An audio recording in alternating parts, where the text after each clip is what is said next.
pendant la formation des bons lieux et je compte également sur vous pour poser des questions, pour échanger, ce sera plus sympa quand même.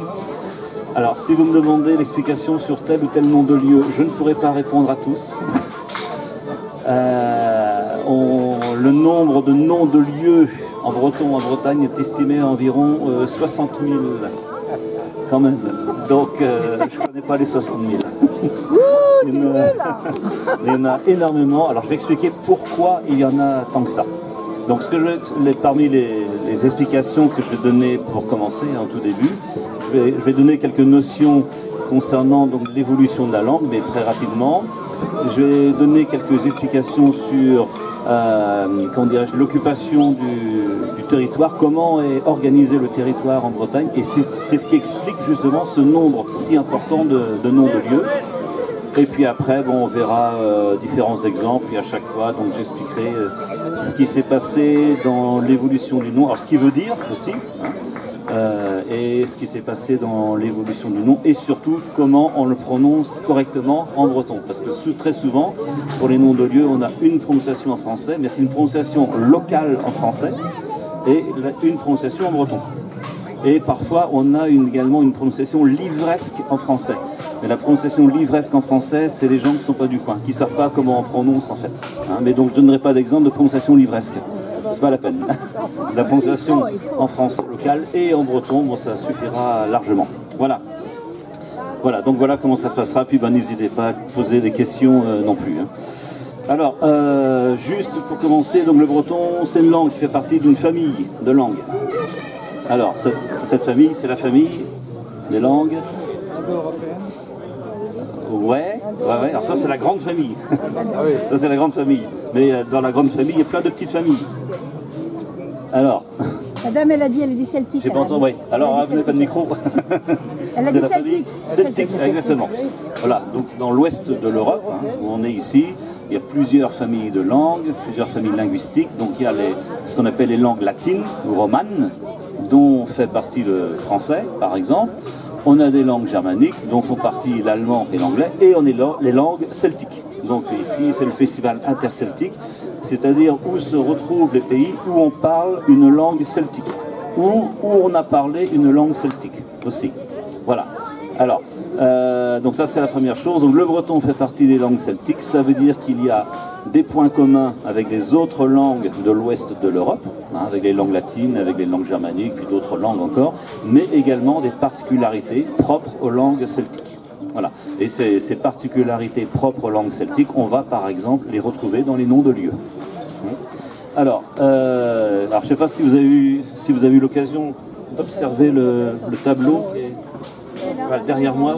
Vous avez vu le vocabulaire. Donc là, on a des langues germaniques, des langues celtiques et puis des langues latines sur ce tableau.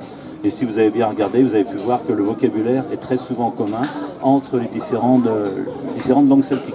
Alors, il y a des noms de langues et des noms de pays. Donc, la première chose que je vais expliquer, c'est ces mots.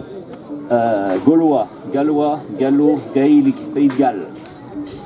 Alors, qu'est-ce que ça veut dire tout ça? Et aucun ne signifie la même chose. Alors, donc il y a gallo, gallois, gaulois, pays de Galles, gaélique. Alors, est-ce que vous avez une idée de ce que signifient tous ces mots? Oui. Le gallo, c'est le breton, en plus français. Voilà. Le gallois, c'est Galles, le gaélique, c'est irlandais. Oui. Gaélique, gallois, gaulois. Ça concerne la Gaule. Alors, donc je vais expliquer tout ça. Alors, il y a un écran ici. Je ne sais pas si vous verrez bien. Voilà.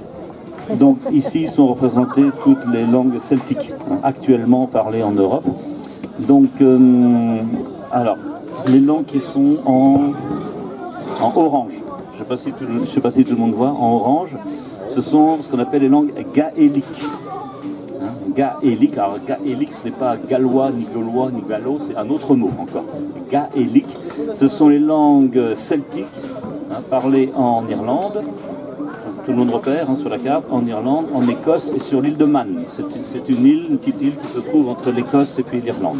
Donc ce sont les langues gaéliques qui sont en orange sur la carte. Sinon, vous remarquez une autre couleur, c'est la couleur jaune. C'est les 3 autres langues celtiques qui sont donc qu'on appelle des langues brittoniques, hein, et qui comportent donc le gallois, hein, le cornique et puis le breton. Donc le gallois parlé au Pays de Galles.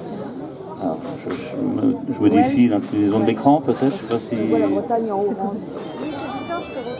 La Bretagne est en orange. En jaune.